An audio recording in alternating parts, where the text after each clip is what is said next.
अध्यक्ष महोदय, पिछले दिनों में जो घटना घटी है उससे मैं समझता हूं कि पक्ष और विपक्ष दोनों लोग शर्मिंदा हैं और सिर्फ हम ही सदन के लोग शर्मिंदा नहीं हैं।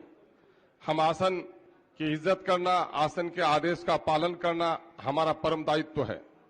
लेकिन मैं समझता हूं कि सदन किससे है? आदमी उसी वक्त आदमी है जब उसके शरीर में आत्मा है, और आत्मा निकल जाए तो वो लाश है, फिर इंसान नहीं है। ये सदन उसी वक्त तक सदन है जब यहां विधायक है, और विधायक अगर यहां नहीं है तो इस सदन का कोई औचित्य नहीं है और फिर कोई आसन भी नहीं है। इसलिए विधायकों के मान और सम्मान के साथ खिलवाड़ कभी भी बर्दाश्त नहीं किया सकता है। और सबसे ज्यादा मर्माहत आप होंगे, चूंकि आप कस्टोडियन हैं, हमारे गार्जियन हैं। रिश्तेदारों को, बच्चों को, क्षेत्र के वासियों को फख्र होता है कि हमारा नेता जीता है। अपने नेता का नाम ले लेकर वो शहर में हो, प्रदेश में हो, फख्र करता है। लेकिन पिछले दिनों में बिहार के विधायकों की पिटाई देखकर बेटा अपने बाप का नाम लेते हुए शर्माया है, पड़ोसी अपने पड़ोसी को पहचानने से शर्माया है कि वो विधायक मेरे क्षेत्र का नहीं, दूसरे क्षेत्र का विधायक होगा। कैसी हालत हमने देखी। मैं समझता हूं महोदय, मैं आसन को मशवरा देने के लायक नहीं हूं, लेकिन मैं समझता हूं कि हमारी सारी दिक्कतें इसलिए हैं कि हमने लकीर का फकीर अपने आप को बना लिया है।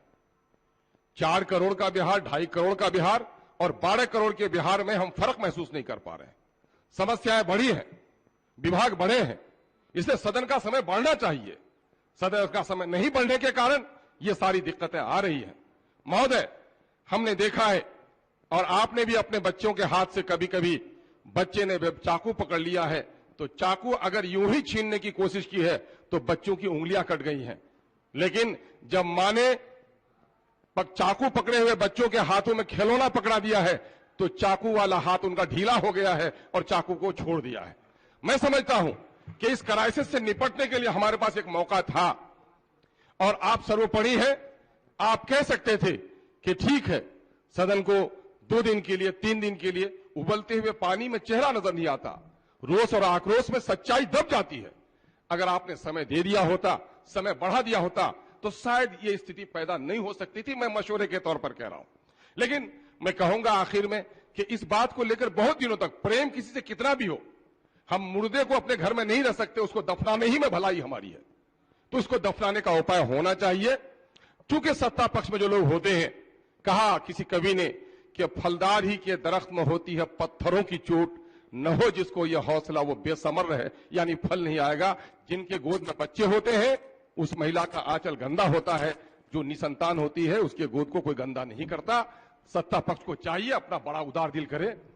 और मैं विपक्ष के लोगों को भी कहूंगा कि माफ करना बड़प्पन है, और गलती को माफ कर देना दूसरों के, ये भी बहुत बड़ा अजीम कारनामा है।